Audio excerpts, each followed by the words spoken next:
Good morning girls, कैसे हैं आप सब। नेक्स्ट चैप्टर हमारा रहेगा कॉन्ट्रैक्ट ऑफ सेल का।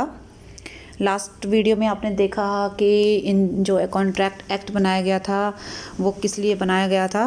तो अब हम शुरुआत करेंगे कि सेल किसे कहेंगे और इस तरीके का कॉन्ट्रैक्ट कैसे बनता है, राइट। तो सबसे पहले हम देखते हैं कि what is contract of sale.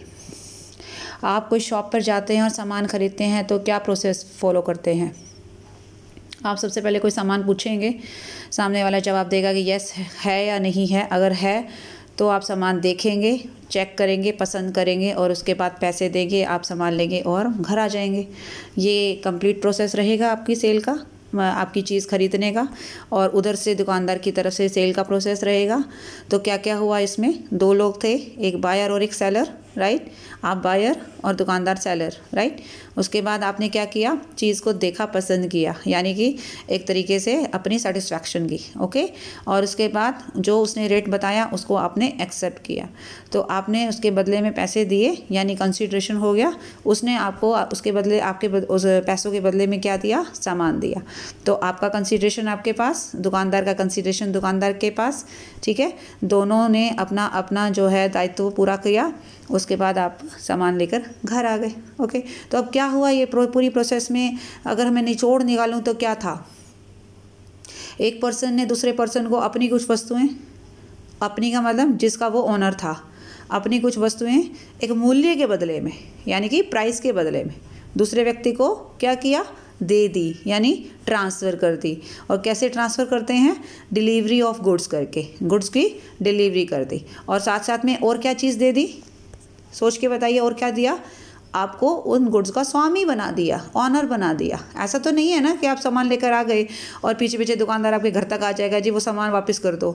आप वापस थोड़ी ना करोगे, क्यों, क्योंकि आपने मूल्य के बदले में सामान लिया है और सेल हुई है बाकायदा। तो सेल में एक मेन चीज़ ये होती है कि उस वस्तु का स्वामित्व, यानी ऑनरशिप आपको ट्रांसफ़र होता है।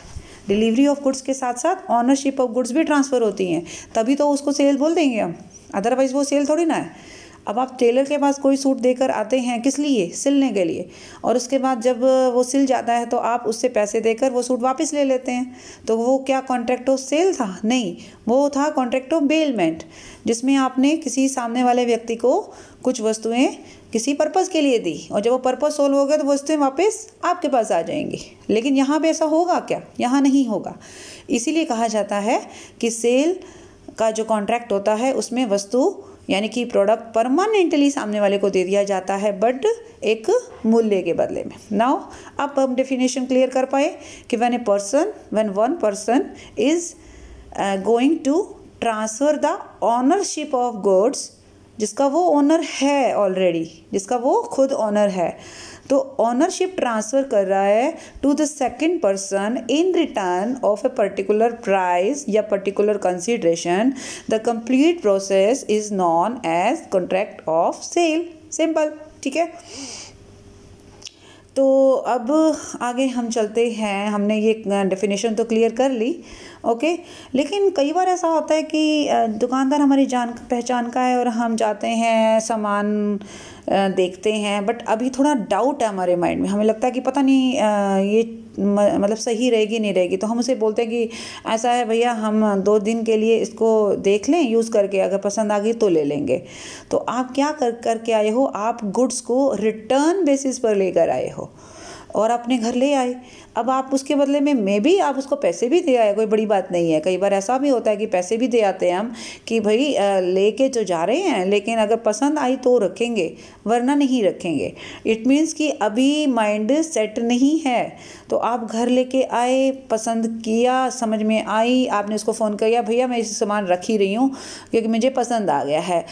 जब आपने ये चीज़ एक्सेप्ट की ना कि हाँ मैं रखने वाली हूँ, इसका मतलब वो कॉन्ट्रैक्ट तब पूरा हुआ। लेकिन जब तक आपका माइंडसेट क्लियर नहीं था, यानी कि आपने कॉन्ट्रैक्ट को एक्सेप्ट नहीं किया था ना, कॉन्ट्रैक्ट तो बना ही नहीं, जब एक्सेप्टेंस ही नहीं हुई, आपको पसंद अभी आई ही नहीं वो चीज़, तब तक वो सेल का कॉन्ट्रैक्ट कंप्लीट नहीं माना जाएगा और ऑनरशिप ऑफ गुड्स भी कंप्लीट नहीं माना जाएगा। ओके, तो रिटर्न बेसिस पे जब हम कई बार गुड्स लेकर आते हैं तो वो हम कंप्लीट सेल नहीं कह सकते जब तक कि माइंडसेट एकदम क्लियर नहीं होता और आप डिसाइड नहीं कर लेते इस वस्तु को रखने के लिए। ओके, इसके अलावा एक दो वर्ड और भी आएंगे कि एग्रीमेंट टू सेल भी एक चीज़ होती है। अब हम जो सेल की हम बात कर रहे हैं ना, उस सेल में सेल के साथ साथ एग्रीमेंट टू सेल भी है। दोनों में मतलब फ़र्क क्या है? हालांकि ये दोनों ना टॉपिक अभी थोड़ा डिटेल में 2 मिनट अगले पेज पे ही आने वाले हैं, लेकिन फिर भी मैं आपको थोड़ा सा जल्दी से क्लियर करना चाहती हूँ। सेल का मतलब तो यही हुआ गया कि दुकानदार ने आपको वस्तुओं का ऑनर बना दिया, पैसे ले लिए, बात खत्म हो गई, सेल हो गई। लेकिन एग्रीमेंट टू सेल क्या हुआ? अब आप रिटर्न बेसिस पे लेके आए हो ना, राइट? तो आपने ये बोल के आए कि भाई मैं जो है देखने के लिए चीज़ लेके जा रही हूँ, पसंद आ गई तो ओके, नहीं तो वापस कर दूँगी। तो वो क्या था फिर? वो था एग्रीमेंट टू सेल। भी एग्रीमेंट हुआ है, लेकिन हो सकता है वो कॉन्ट्रैक्ट ना बने। तो एक अगर आपने आपको मान लो पसंद नहीं आया, आपने आगे वापस कर दी, यानी कि ऑनरशिप ट्रांसफ़र फिर नहीं हुआ ना। जब ऑनरशिप ट्रांसफ़र नहीं हुआ तो सेल्स नहीं है। सेल तब होती है जब ऑनरशिप ट्रांसफ़र होता है। जब किसी फ्यूचर डेट पर ऑनरशिप ट्रांसफ़र होना होता है ना, जब किसी फ्यूचर की डेट पर, जैसे आगे आने वाले समय में हम डिसाइड करके बताएंगे कि अच्छा है या नहीं है, तो उस प्रोसेस को एग्रीमेंट टू सेल कहते हैं। सेलिंग मतलब सेल नहीं कहते। ओके, चलिए अब इसके फीचर्स पे आ जाते हैं। जितनी बातें आपने समझी वो सारे ही इसके फीचर हैं। जैसे अभी हमने बताया, 2 लोग होंगे, एक बायर होगा, एक सेलर होगा। बायर वो है जो सामान खरीदना चाह रहा है, सेलर वो है जो बेचना चाह रहा है। अच्छा, सेलर वो है जिसके पास सामान है तो जो सामान का मालिक भी है। ठीक है, ओके। क्या ऐसा हो सकता है कि जो बंदा सामान बेच रहा है वो सामान का मालिक नहीं है फिर भी बेच रहा है? हाँ, क्यों नहीं हो सकता? आप कई बार दुकानों पे जाते हैं, आप देखते हैं कि हमेशा मालिक बैठे होते हैं। नहीं, उनके एम्प्लॉयज़ भी तो बैठे होते हैं, उनके एजेंट्स भी तो बैठे होते हैं। ज़रूरी थोड़ी ना अब वो क्या मालिक होते हैं? नहीं, लेकिन वो ऑथराइज्ड होते हैं। वो अथोराइज्ड होते हैं किसके द्वारा? ओनर ऑफ गुड्स के द्वारा, कि भाई मेरी दुकान पे बैठो और तुम सामान बेचो और जो कमीशन होगा मैं तुम्हें दे दूंगा। तो इसका मतलब वो जो सेलर है एक्चुअली वो ओनर तो नहीं है ना। तो इसका मतलब एक बात क्लियर हो गई कि ज़रूरी नहीं होता कि सेलर हमेशा ओनर ही हो। सेलर किसी के बिहाफ पर भी सेल कर सकता है, राइट। नेक्स्ट आ रहा है हमारा जो पॉइंट क्या था? हाँ, तो कहाँ पहुँच गए हम? Yes, goods. अब दूसरा पॉइंट आ रहा है हमारा गुड्स का। गुड्स के बारे में मैंने लास्ट वीडियो में क्लियर कर दिया है। गुड्स वो सारी की तरह की मूवेबल गुड्स को गुड्स कहेंगे। इसमें आपके खेत में उगी हुई फसल भी गुड्स में आएगी। जिस कंपनी के शेयर्स का आप इन्वेस्ट कर रहे हैं, शेयर्स भी आपके लिए गुड्स ही हैं। ठीक है, और जो है मतलब शेयर्स भी तो लेन देन करते हैं ना लोग, अंश जिसको आप बोलते हैं, तो वो भी गुड्स में है। लेकिन किसी भी तरह का क्लेम, यानी कि किसी भी चीज़ का राइट, जैसे डेटर से क्रेडिटर को अपना पैसा वापस लेने का जो अधिकार होता है, दैट अधिकार will not be treated as goods. Okay, and next one is currency. आपके पर्स में रखे हुए नोट वो लीगल टेंडर हैं, उससे सामान खरीद बेच सकते हो, लेकिन उसको बेच नहीं सकते। आप बाज़ार में निकलो, दुकानदार को बोलो भैया 100 का नोट बेचना है, लेगा क्या? तो वो आपका बेवकूफ़ और समझेगा कि ये क्या मतलब इसका दिमाग चल गया है क्या? क्योंकि पैसे भी कोई बेचता है क्या? पैसों से चीज़ खरीदी जाती है या बेची जाती है, right. Next is price. Price बता दिया कि price is the consideration for the goods to be sold by the seller to buyer, right. Price ही तो है जिसके लिए इतने बड़े बड़े शोरूम और दुकानदार और बिजनेसमैन बिजनेस कर रहे हैं। किसके लिए कर रहे हैं? कंसिडरेशन के लिए तो कर रहे हैं। फ्री बांट थोड़ा रहे हैं अपनी चीज़ों को। ऑब्वियसली कोई ना कोई पैसा ले रहे हैं ना। किसी भी चीज़ को आप बाज़ार में ख़रीदने जाओगे तो बदले में देना पड़ेगा क्या? पैसा, राइट, मूल्य देना पड़ेगा। तो that is the consideration of goods, consideration for goods, right. तो उसके बगैर अगर आप कोई सामान लेते देते हो तो वो कोई सेल नहीं होगी, वो चैरिटी होगी, वो डोनेशन होगा, वो गिफ्ट हो सकता है। Next is transfer of ownership. The most important thing of the contract of sale is कि अगर वस्तु का ट्रांसफ़र, किस चीज़ का ट्रांसफ़र, ऑनरशिप का ट्रांसफ़र अगर सेलर से बायर को होगा तो ही सेल होगी। अगर सेलर इसलिए देता है कि भैया 2 दिन यूज़ कर ले और वापस दे जाना, मैंने बेचनी ही नहीं है, तो वो बेचनी ही नहीं है तो फिर बिक्री थोड़ी ना हुई, वो सेल थोड़ी ना हुई, वो तो जस्ट एक आपने किसी को वैसे ही यूज़ करने के लिए दे दी, वो तो फिर बेलमेंट हुआ, वो तो कॉन्ट्रैक्ट ऑफ बेलमेंट हुआ, वो सेल नहीं हुई ना। तो सेल का मतलब सेल को सेल तभी बोलेंगे जब कोई भी चीज़ परमानेंटली आपको दे दी जाती है। परमानेंटली का मतलब आपको उसका ऑनर बना दिया जाता है। Okay, next is elements of a valid contract. ये मैं आपको फर्स्ट वीडियो में बता चुकी हूँ कि ठीक है, इंडियन कॉन्ट्रैक्ट एक्ट 1872 से हमने सेलिंग से रिलेटेड सारे प्रोविज़न हटा के सेल ऑफ गुड्स एक्ट 1930 में डाल दिए थे, लेकिन जो बेसिक जो उसके एलिमेंट्स थे ना, वो तो हम वहीं से उठाएंगे ना। जैसे अब मान लीजिए सेलर और बायर दोनों माइनर नहीं होने चाहिए ना, क्योंकि उसने बोला है कि भाई कोई भी कॉन्ट्रैक्ट जो है माइनर कर ही नहीं सकता। दोनों पर्सन जो हैं वो ऐसे होने चाहिए जो कॉन्ट्रैक्चुअल कैपेसिटी रखते हों, कोई उसमें जो है ड्रंकर्ड नहीं होना चाहिए, कोई उसमें ल्यूनेटिक नहीं होना चाहिए, कोई डिस्क्वालीफाइड बाय लॉ नहीं होना चाहिए, कोई क्रिमिनल नहीं होना चाहिए। ये सब हम कहाँ पढ़ते हैं? इंडियन कॉन्ट्रैक्ट एक्ट में तो पढ़ते हैं, जो कि आप पहले पढ़ चुके हैं, राइट। तो ये सारी बातें इस एक्ट में नहीं लिखी हुई हैं, ये सारी बातें इंडियन कॉन्ट्रैक्ट एक्ट में लिखी हुई हैं और वहाँ से हमने उठाई हैं। तो वो कह रहा है कि वैलिड कॉन्ट्रैक्ट को, मतलब ये जो सेल ऑफ कॉन्ट्रैक्ट है, कॉन्ट्रैक्ट ऑफ जो सेल है, इसको कॉन्ट्रैक्ट बनाने के लिए जो फीचर्स की ज़रूरत होती है ना, जो लक्षण होते हैं, वो सारे उसी से लिए गए हैं जो हमारा इंडियन कॉन्ट्रैक्ट एक्ट था। ओके जी, सो ये हो गए हमारे फीचर्स। अब बात करते हैं sale and agreement to sale, जिसके बारे में अभी थोड़ी देर पहले बात कर रही थी। तो सेल का मतलब क्या हुआ? मैंने दुकानदार को 10 रुपये दिए, उसने मुझे एक चॉकलेट दी, दैट इज़ सेल, राइट। अब आ गया एग्रीमेंट टू सेल। मैंने चॉकलेट देखी, लेकिन मैंने कहा भैया एक बार मैं अपनी बच्ची को दिखा के लाती हूँ, उसको पसंद आए तो मैं ना इसके पैसे दे जाऊँगी, that is agreement to sale. इसका मतलब मैं रिटर्न बेसिस पे लेके आई। अगर मान लो मेरी बच्ची को पसंद नहीं आई, दुकानदार मुझे जानता, कहता है मैडम कोई बात नहीं, वापस कर जाना, तो कोई नहीं। वापस कर जाने का मतलब क्या हुआ कि अभी मैं ऑनरशिप मुझे ट्रांसफ़र नहीं हुआ ना। और यही तो बात हम इतनी देर से कह रहे हैं कि जब तक ऑनरशिप ट्रांसफ़र नहीं होगा तो सेल नहीं होगी। इसलिए एग्रीमेंट टू सेल का मतलब होता है कि जब ऑनरशिप ट्रांसफ़र ना हुआ हो और वो आगे आने वाली किसी समय में जब मान लो चीज़ पसंद आ जाती है या इस तरह का कोई सीन होता है, तो ऑनरशिप तब ट्रांसफ़र होनी है, तो उसे हम एग्रीमेंट टू सेल कहते हैं, यानी फ्यूचर डेट पर। ठीक है, समझ में आई मेरी बात? चलिए, अब इन दोनों को पॉइंट को ना थोड़ा इंपॉर्टेंस दी गई है इस चैप्टर में, इसलिए इन दोनों के बीच में डिफरेंसेस भी बहुत हैं। अब आप सोचोगे अरे बात तो छोटी सी थी, लेकिन डिफरेंस के पॉइंट्स तो आपको बहुत ज़्यादा नज़र आ रहे हैं। तो अभी आप जब एक एक करेंगे तो तब आपको क्लियर हो जाएगा कि ऐसा क्यों हो रहा है। चलिए जी, वापस आ जाते हैं। मैं पॉइंट उठाऊंगी कि डिफरेंस का पॉइंट क्या है। डिफरेंस का पॉइंट नेचर है। नेचर में क्या हुआ? सेल कंप्लीट कैसे होती है? ऑनरशिप ट्रांसफ़र हो जाती है, यानी कि एग्जीक्यूशन समझते हैं ना। मैंने पैसे दे दिए, चॉकलेट ले ली, बात ख़त्म हो गई। अब वो पसंद नापसंद का कोई चक्कर नहीं है। यहाँ पर एग्जीक्यूशन अभी होना है, अभी तो सेल हुई कहाँ है? अभी तो एग्रीमेंट हुआ कि भैया मेरी बच्ची को पसंद आएगी चॉकलेट तो मैं पैसे दे जाऊँगी, वरना नहीं, मैं वापस कर जाऊँगी चॉकलेट। तो एग्जीक्यूटरी है, यानी कि एग्जीक्यूट होना है। ओके, दूसरा क्या है? Transfer of ownership. भाई जब सेल हो गई, सेल का मतलब क्या हुआ कि ऑनरशिप ट्रांसफ़र हो गई, ठीक है ना। लेकिन यहाँ पे क्या हुआ? अभी ऑनरशिप ट्रांसफ़र होनी है, अभी ऑनरशिप ट्रांसफ़र होनी है, हुई नहीं है, होनी है। जब होनी है, कब होनी है? किसी लेटर डेट पर होनी है। तो इसका मतलब होता है अभी तो एग्रीमेंट ही हुआ है। Next is right of usages. Right of usages का मतलब अब जब ऑनरशिप मेरे नाम पर आ गई, चॉकलेट मुझे मैंने ले ली और मैंने कहा भैया ओके लो, पैसे पकड़ो और टाटा बाय बाय, तो मैं चॉकलेट चाहे उसकी दुकान पे खड़े होकर खा लूँ या मैं घर आके खा लूँ, उससे दुकानदार को कोई लेना देना है नहीं है।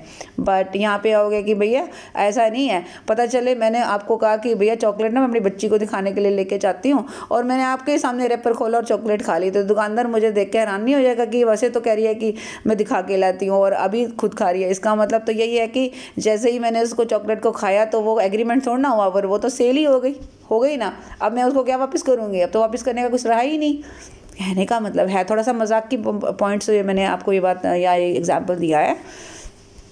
पर मुझे उम्मीद है कि आपको इस एग्जांपल से ज़्यादा अच्छे से ये पॉइंट समझ में आ गया होगा कि यहाँ पर क्या कहता है, बायर जो है उस चीज़ को मतलब एक तरह से यूज़ नहीं कर सकता। It's only a contract between the buyer, does not give the buyer the right to use. हालांकि कई बार ऐसा भी होता है कि जैसे हम देखने के लिए कोई चीज़ लेकर आते हैं, ऑब्वियसली अब चॉकलेट खाकर थोड़ा ना देखेगी, ऑब्वियसली उसका रैपर देख के बच्चा खुश हो जाएगा, चलो मैं ये वाला चॉकलेट चाहिए। या अगर मान लीजिए मैंने कोई साइकिल खरीदी है बच्चे के लिए, तो वो थोड़ा सा चला के तो ज़रूर देखेगा ना।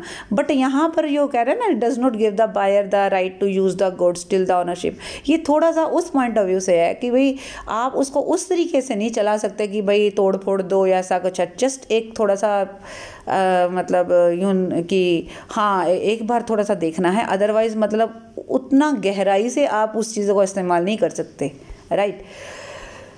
ओके जी, यहाँ पे next cheese consequences of breach, हमारे परिणाम क्या होंगे। परिणाम क्या, किस चीज़ के परिणाम? अगर बायर पैसे देने से इनकार कर देता है तो सेलर क्या कर सकता है? उसकी चीज़ छीन नहीं सकता, ध्यान में रखना। कारण चीज़ इसलिए नहीं छीन सकता क्योंकि चीज़ का ऑनर कौन बन गया है, जो वस्तु का ऑनर कौन बन गया है, बायर बन चुका है। जब वो ऑनर बन चुका है ना, तो आप उसकी वस्तु को नहीं हाथ लगा सकते। हाँ, उसके खिलाफ कोर्ट केस कर सकते हो कि भैया मेरा पैसा मुझे दिलवाया जाए, राइट। यहाँ पे अगर बायर गड़बड़ करता है तो। अच्छा, अगर सेलर गड़बड़ करे तो सेलर पैसे ले ले और सामान ना दे, तो बायर अपने सामान के लिए कोर्ट में जा सकता है कि भैया मुझे मेरा सामान दिलवाया जाए या मुझे मेरा मूल्य दिलवाया जाए। ठीक बात है, यहाँ पे आ जाइए। यहाँ पे मान लीजिए क्योंकि सेलिंग तो हुई नहीं है, तो अगर बायर पैसा नहीं दे रहा तो भैया तुम सामान ही मत दो उसको, यानी कि वो कॉन्ट्रैक्ट वैसे ही ख़त्म कर दो, है कि नहीं बात। अगर ऐसा भी होता है ना कि भाई एग्रीमेंट टू सेल का मतलब ये भी होता है, जैसे मान लीजिए आप एक फर्नीचर की शॉप पे गए, ठीक है, आपने कहा जी मुझे एक घर के लिए एक सोफ़ा बनवाना है, ऑर्डर दे दिया आपने, ओके, लेकिन आपने कंडीशन लगा दी भैया इसी स्पेसिफिकेशन का होना चाहिए, ऐसे ऐसे साइज़ का होना चाहिए, ये कलर वगैरह सब कुछ बता दिया। तो बायर को आपने कहा ठीक है जी बन जाएगा। अब 10 दिन बाद आपने फ़ोन किया जी आपका सोफ़ा तैयार है, आकर देख लो। बायर आने का नाम नहीं ले रहा, ठीक है, और आ गया है तो वो ले नहीं रहा है, सब कुछ ओके है, मतलब एवरीथिंग इज़ ओके, बट वो रिफ्यूज़ कर रहा है डिलीवरी से ना। अब ज़बरदस्ती तो किसी के गले में वो चीज़ नहीं बांध सकते ना। तो अब सेलर क्या कर सकता है? अब सेलर जो है बायर को डैमेजेस के लिए केस फाइल कर सकता है। ज़बरदस्ती अपनी चीज़ें थोप नहीं सकता। जब चीज़ दिले ही नहीं रहा है तो आप वस्तु का मूल्य तो खैर नहीं लोगे उससे, लेकिन आप जो आपका डैमेज हुआ है, जो लॉस हुआ है, कुछ खर्चे पानी हुआ है, मतलब कुछ बेसिक जो चीज़ें हुई हैं उसके लिए आप उसके ऊपर केस फाइल कर सकते हो, ठीक है। Okay, next is risk of loss. अब देखिए एक पॉइंट मैं आपको क्लियर कर दूं, जब कोई चीज़ बिक जाती है, जैसे ही बिकती है तो जिसके पास वो चीज़ जाती है यानी कि बायर के पास जाती है, तो उसके बाद सारे रिस्क बायर के होते हैं, सेलर का रिस्क ख़त्म, सेलर का रिस्क ख़त्म। देखिए रिस्क उसी का होता है जो ओनर होता है, राइट। मेरी साइकिल है, टूट फूट होगी, मान लीजिए मेरा कोई फ्रेंड लेके गया है, अगर टूट गई है तो मेरा नुकसान है, उसका नहीं है। वो एक अलग बात है कि वो इंसानियत के तौर पे मेरे को नुकसान भर देगा, लेकिन चीज़ तो मेरी है ना, तो नुकसान मेरा ही माना जाएगा, ठीक है, क्योंकि ऑनर मैं हूँ। यहाँ पर अभी तक आप ऑनर बने नहीं हो, अभी चीज़ दी नहीं है, अभी तो सिर्फ एग्रीमेंट हुआ है, सेलिंग नहीं हुई है, अभी एग्रीमेंट हुआ है। तो रिस्क किसका है? सारा किसका? सेलर का ही है फिलहाल। फिर आ रहा है इंसॉल्वेंसी ऑफ सेलर। अब हम दोनों की बात करेंगे, ये दोनों पॉइंट सेलर नहीं है, एक बायर है बेटा यहाँ पे। एक सेकेंड, यहाँ मैं आपको क्लियर कर देती हूँ। यहाँ पे ये जो नेक्स्ट पॉइंट है ना 7 पॉइंट है, यहाँ सेलर की बजाय बायर है, ये मिस प्रिंट है, ठीक है। चलिए अब मैं दोनों में क्लियर कर देती हूँ, हम इस पॉइंट को नहीं देखेंगे, यहीं से समझेंगे। अगर सेलर इंसॉल्वेंट हो जाता है तो इस केस में क्या होगा और इस केस में क्या होगा। चलिए जी, सेलर इंसॉल्वेंट हो जाता है और अभी सेल हो चुकी है, सेलर आप हो, ठीक है, आपने एक गाड़ी बेची है, ठीक है, बायर के पास वो गाड़ी मतलब बेच चुके हो, लेकिन गाड़ी अभी आपके पास है, आपने डिलीवरी नहीं की है। मैं आपको एक एग्जांपल बता रही हूँ, ठीक है। आप इंसॉल्वेंट हो गए, गाड़ी बेच चुके हो, डिलीवरी नहीं हुई है, पैसे आप ले चुके हो, राइट, ठीक है। तो जो बायर है क्या आपके घर आकर गाड़ी लेकर जा सकता है? जा सकता है या नहीं जा सकता? बिल्कुल जा सकता है। कारण क्योंकि डिलीवरी चाहे ना हुई हो, अगर ऑनरशिप ट्रांसफ़र हो गई ना, तो जिसके नाम पे गाड़ी है वही लेके जाएगा। हालांकि इंसॉल्वेंसी में क्या होता है मैं आपको बता देती हूँ, जो बंदा दिवालिया हो जाता है उसकी सारी एसेट्स बेच दी जाती हैं। एक ऑफिशियल रिसीवर होता है, एक सरकारी मतलब एक पर्सन नियुक्त किया जाता है जो उसकी सारी संपत्तियों को जब्त करके और बेचता है और धीरे धीरे उसके सारे क्रेडिटर्स को प्रोपोर्शनेटली पे किया जाता है। ठीक है, अब एक पर्सन अगर दिवालिया हो जाता है, उसकी सारी संपत्तियों में वो गाड़ी भी है लेकिन गाड़ी को हाथ नहीं लगाएगा ऑफिसर रिसीवर। बताऊँ क्यों? क्योंकि गाड़ी तो बिक चुकी है पहले से ही। किसकी है? बायर की है। आप गाड़ी को हाथ नहीं लगा सकते, बायर आएगा अपनी गाड़ी लेकर जाएगा। तो ऑफिशियल रिसीवर का ये काम होता है कि गाड़ी को छोड़कर बाकी सारी संपत्तियों को बेच दे, बट गाड़ी जिसकी है उसको सौंप दे। ठीक है, ये काम कब होगा? सेल के टाइम, अगर सेल हो चुकी है और एक सेलर इंसॉल्वेंट हो चुका है। अब अगर यहीं पे सेलिंग हुई ना होती, यानी ऑनरशिप ट्रांसफ़र ना हुआ होता, तब क्या पोजीशन होती? ऑफिशियल रिसीवर आपकी सारी संपत्तियों के साथ साथ आपकी गाड़ी भी बेचता, जो पैसा आता वो प्रोपोर्शनेटली सबको बांटता। कारण अभी ऑनरशिप गाड़ी की ट्रांसफ़र नहीं हुई थी, इसलिए गाड़ी अभी भी सेलर के नाम पर ही है। राइट, हो सकता है गाड़ी बायर देखने के लिए अपने घर लेकर गया हो, तो ऑफिशियल रिसीवर क्या करेगा? बायर के घर जाकर गाड़ी लेकर अपने घर आ जाएगा। अपने घर नहीं, मतलब जहाँ पे भी जैसे भी उसको बेचनी है। दोनों में फ़र्क समझ में आ गया? अब मैं बात कर रही हूँ पॉइंट नंबर 7 पे, जब बायर इंसॉल्वेंट हो जाता है। ध्यान रखना, ये बायर है, बायर इंसॉल्वेंट हो जाता है। अब वापस गाड़ी का एग्जाम्पल लेते हैं। आपने गाड़ी बेच दी, ऑनरशिप ट्रांसफ़र हो गया, बायर अभी गाड़ी लेकर नहीं गया, लेकिन वो इंसॉल्वेंट हो गया। आपको पता लगा कि जिसको गाड़ी बेची है वो तो दिवाला निकल गया उसका, तो सबसे पहले आपके दिमाग में एक पॉइंट क्या आएगा? अरे मेरी गाड़ी के पैसे लिए कि नहीं लिए? 1% अगर आप पैसे नहीं लिए और गाड़ी भी वो लेके जा चुका है, तो क्या करोगे? आप तो कुछ नहीं कर सकते, क्योंकि ऑनरशिप उसके नाम पे बेटा जब ट्रांसफ़र हो गया ना, तो ऑफिशियल रिसीवर उसकी सारी संपत्तियों को जब्त करके धीरे धीरे करके बेचेगा और जो पैसा आएगा ना वो प्रोपोर्शनेटली हर क्रेडिटर को देगा, जिसमें आप भी एक क्रेडिटर हो। क्रेडिटर कौन होता है? जिसने पैसा लेना होता है। तो तुम गाड़ी के लिए पैसा मांगोगे तो सही ना कि भैया मैंने तो गाड़ी दे रखी है, तो लेकिन गाड़ी को हाथ आप तब लगा पाते अगर ऑनरशिप ट्रांसफ़र ना हुई होती। लेकिन पता नहीं किस्मत आपकी ख़राब थी कि ऑनरशिप ट्रांसफ़र हो चुकी थी, तो पैसे फंस गए। तो ऑफिशियल रिसीवर के पास जब भी पैसा बेच बाच के आएगा, जो आपके हिस्से में बनेगा वो दे देगा और बाकी का लॉस में आपका जाएगा। लेकिन अगर यही केस ये होता और आपको पता लगता गाड़ी उसके घर पे खड़ी है लेकिन वो दिवाला निकल चुका है, आप धड़ल्ले से जा सकते हो बिना किसी टेंशन के, अपनी गाड़ी को कब्जे में लेके आ सकते हो, कारण कि अभी तक ऑनरशिप ट्रांसफ़र नहीं हुई है, इसीलिए गाड़ी के असली मालिक आप हो। अच्छा, 1% आपने गाड़ी के पैसे ले रखे हैं एडवांस में, एडवांस ले रखे हैं, मान लो पूरा पैसा नहीं लिया, एडवांस में लिया है, तो फिर आप क्या करोगे? अब आपको इतना तो क्लियर हो गया कि भैया जितना एडवांस आ गया, बाकी तो पैसे फंस जाएंगे। तो आप क्या करोगे? भैया ये एडवांस पकड़, मेरी गाड़ी मुझे वापस कर, मुझे तेरे को गाड़ी नहीं बेचनी है। कारण क्योंकि अब तो वो पैसे वैसे ही नहीं दे पा रहा ना, तो एडवांस किसको दोगे? आप रिसीवर को पकड़ाओगे, भैया पकड़ो मेरी गाड़ी मेरे को वापस करो। लेकिन ये कब करोगे? क्योंकि गाड़ी का ऑनरशिप अभी ट्रांसफ़र नहीं हुआ है। ऑनरशिप ट्रांसफ़र हो जाता फिर गाड़ी को हाथ नहीं लगा सकते। ये बात क्लियर होगी जी। Next and last point is default by seller.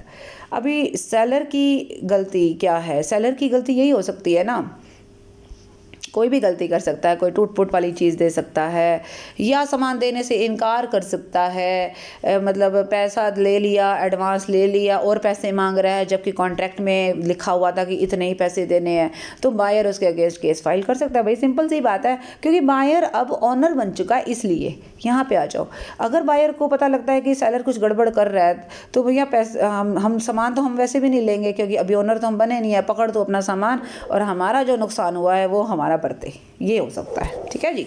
सो ये डिफरेंसेस अब आपको समझ में आ गया होगा कि ऐसा इतने बड़े पॉइंट्स क्यों बना रखे हैं, क्योंकि कुछ इंपॉर्टेंट चीज़ें थी। तो ये क्वेश्चन के जो क्वेश्चन है वो एग्जामिनेशन पॉइंट ऑफ व्यू से बहुत इंपॉर्टेंट साबित हो सकता है। नेक्स्ट चलते हैं contracts of sale versus other contracts पे। अभी मैंने कई बार में ये बोला कि जो सेल का कॉन्ट्रैक्ट होता है वो सेल का कॉन्ट्रैक्ट सेल इसलिए कहलाते हैं क्योंकि उसके बदले में हम क्या लेते हैं, पैसे लेते हैं, यानी कंसिडरेशन लेते हैं, ठीक है ना। अब इसका हम जो कंपैरिजन करेंगे अदर कॉन्ट्रैक्ट के साथ, जैसे सेल वर्सेस बार्टर। बार्टर क्या होता है कि जब चीज़ के बदले में चीज़ लेते हैं। जैसे पहले ज़माने में क्या करते थे, जब ये पेपर करेंसी नहीं हुआ करती थी या धीरे धीरे शुरू हुई थी, तब क्या करते थे लोग कि मेरे पास जो है जी अनाज की खेती हुई है, आपके पास चावल की हुई है, आपके पास गेहूँ वो है दालें हैं, तो आप इतने टन अनाज लेकर इतने टन दालें मेरे को दे दो। इस तरीके से वस्तु के बदले में वस्तु का आदान प्रदान होना। लेकिन कई बार ऐसा भी होता है कि मेरी प्रोडक्ट के बारे में कुछ तो प्रोडक्ट ले लिया और कुछ पैसे दे दिए, तो क्या वो पूरा का पूरा बार्टर होगा या पूरा का पूरा सेल होगा या प्रोपोर्शनेटली होगा? वो पूरा का पूरा बच्चा सेल कहलाएगा। मान लीजिए आपने 10 लाख रुपए का सामान दिया है, उसके बदले में 5 लाख रुपए का बदले में सामान ले रहे हो और 5 लाख रुपए कैश ले रहे हो, तो क्या होगा? वो सेल का कॉन्ट्रैक्ट माना जाएगा, वो बार्टर नहीं माना जाएगा। फिर आता है sale versus gift. Birthday, anniversary और पता नहीं क्या कहाँ पे आप जो है अपने फ्रेंड्स को या और फैमिली में गिफ्ट करते हो, तो उसके बदले में क्या करते हो? पैसे लेते हो? नहीं लेते। हम जब छोटे बच्चे हुआ करते थे तब हम ये सब करते थे कि एक दिन जब हमारा बर्थडे आया तो हमने टॉफ़ीज़ दे दी और अगले दिन हमारी किसी से झगड़ा हुआ तो हमने जाकर जी अपनी टॉफ़ी वापस मांग ली। बट वो बचपन था, अब ऐसा नहीं है। अब हम बड़े हो चुके हैं तो हमें पता है ना क्या चीज़ें हैं। तो यहाँ पर क्या होता है कि सेल वर्सेस गिफ्ट में ये होता है कि सेल में तो पैसे लेने हैं और गिफ्ट में बदले में कुछ नहीं लेना है। कोई बदले में ये नहीं लेना है कि मैंने तेरे को गिफ्ट किया और तू मुझे गिफ्ट दे, वो तो होता है लेकिन उसको सेल नहीं बोलोगे क्योंकि गिफ्ट के बदले में कोई कंसीडरेशन नहीं होता है। हालांकि ऑनरशिप दोनों में ट्रांसफ़र होती है। आप किसी को कोई घड़ी देते हो गिफ्ट में तो इसका मतलब आपने उसको ऑनर भी तो बनाया ना, बट बदले में क्या लिया? कुछ भी नहीं लिया। सेल वर्सेस बेलमेंट, टेलर का एग्जांपल समझाया था। टेलर को सूट दिया, सिल के वापस कर देगा, तो क्या हुआ? बेलमेंट हुआ। लेकिन किसी रेडीमेड गारमेंट्स की शॉप पे गए, सूट लिया, पैसे दिए, वो क्या हुआ? सेल का कॉन्ट्रैक्ट हुआ। Next is sale versus pledge. मैंने अपनी ज्वेलरी किसी फ्रेंड को गिरवी रखी है ताकि मुझे को उसको वो 1 लाख रुपए का लोन दे दे, तो वो क्या हुआ? प्लेज। क्यों? ताकि जब भी मेरे पास पैसे आएंगे ना, मैं उसको 1 लाख रुपए वापस करके विद इंटरेस्ट अपनी ज्वेलरी छुड़वा लूँगी, तो वो हो गया मेरा कॉन्ट्रैक्ट ऑफ प्लेज। सेल में क्या हुआ? मैंने ज्वेलरी अगर उसको 1 लाख रुपए में बेच दी तब तो वो सेल का ही कॉन्ट्रैक्ट कहलाएगा क्योंकि वो परमानेंटली ज्वेलरी दे दी। प्लेज में मैंने ज्वेलरी परमानेंट नहीं दी। Next is contract of sale versus contract of work and labour. Very important point. Doctor के पास आप जाते हो, आपके दांत में प्रॉब्लम है, एक दांत टूट गया मान लीजिए और आपने कहा जी एक नकली दांत बनवाना है, वो आप उसने आपके दांत का साइज़ लिया, 2-4 बार सिटिंग दी और उसके बाद बिल्कुल प्रॉपर वही उसी मैचिंग का वो उसने दांत बना कर, या जैसे आपने देखा होगा बड़े बूढ़े लोग क्या करते हैं, पूरे का पूरा जो है दांतों का सेट बनवाते हैं। देखा है ना आपने, कई बार अपने घरों में भी देखा होगा। तो क्या सीन होता है? अब डॉक्टर्स के पास क्या वो बने बनाए दांत रखे होते हैं? नहीं, हो बाकायदा आपके दांत का अपने मुंह का पूरा से लेते हैं, पूरा साइज़ लेते हैं, हर चीज़ मेंशन करते हैं, मेज़र करते हैं, उसके बाद वो सेट बनाते हैं। तो वो वाला कॉन्ट्रैक्ट सेल नहीं है, वो contract of work and labour है। अब क्यों? क्योंकि उसमें हालांकि वो दांतों के सेट का पैसा लेंगे आपसे, वो आपकी बात ठीक है, लेकिन उसमें उस डॉक्टर का एक्सपीरियंस, उसमें उसका स्किल काम ज़्यादा कर रहा है। कोई एक तो ये होता है ना कि आप अच्छा मान लीजिए अब आपको धूप का चश्मा चाहिए जिसको आप शेड्स कहते हैं, गॉगल्स कहते हैं, आप जाते हैं लगा कर देखते हैं, अच्छा लगा ले आते हैं, ठीक है, लेकिन वही चश्मे वाला दुकानदार आंखों का चश्मा भी तैयार करता है। क्या वो आप दुकान पर जाके ऐसे ही कोई चश्मा उठा कर ला सकते हो कि भैया ये मेरी आंखों मेरी नज़र का चश्मा सही है? ऐसा नहीं होता ना। बाकायदा वो आपका कंप्यूटर से टेस्ट करता है, आपकी आई साइट चेक करता है, उसके बाद आपके लिए चश्मा तैयार करता है। That is a contract of work and labour, that is not contract of sale. Now you got my point. दोनों में फ़र्क क्या है? कॉन्ट्रैक्ट ऑफ सेल में वस्तु दी और सम पैसे लिए, यहाँ पर वस्तु जरूर दे ले रहे हैं लेकिन पैसे भी ले दे रहे हैं, लेकिन यहाँ पर स्किल ज़्यादा इम्पॉर्टेंट है, ठीक है। तो ये थे हमारे अभी एक और भी पॉइंट रह गया है, that is sale versus hire purchase तो आपने अकाउंट्स में भी पढ़ा है। हायर परचेज क्या होता है कि जब हम कोई भी प्रोडक्ट इंस्टॉलमेंट पे ख़रीदते हैं, ठीक है, मान लीजिए मुझे गाड़ी पसंद है लेकिन मेरे पास पैसे नहीं है, तो और मैंने कंपनी से बात करी, उन्होंने कहा जी इंस्टॉलमेंट पे ले लो। मैंने कहा ठीक है, तो उन्होंने कहा जी 10 इंस्टॉलमेंट लगेंगी आपकी और हर इंस्टॉलमेंट आपको इतने इतने टाइम के बाद देनी है, और जब आप आखिरी इंस्टॉलमेंट दे लोगे तब गाड़ी आपके नाम पर ट्रांसफ़र होगी, तब उससे पहले हम गाड़ी आपके नाम पर ट्रांसफ़र नहीं करेंगे।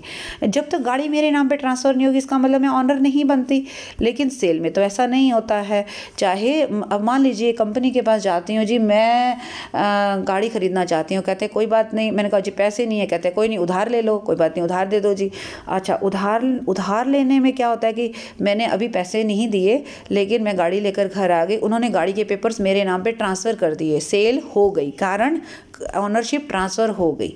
बेटा जैसे ही ऑनरशिप ट्रांसफ़र होती है ना, सेल तुरंत हो जाती है। सेल का ज़रूरी नहीं है कनेक्शन डिलीवरी ऑफ गुड्स या पेमेंट से है।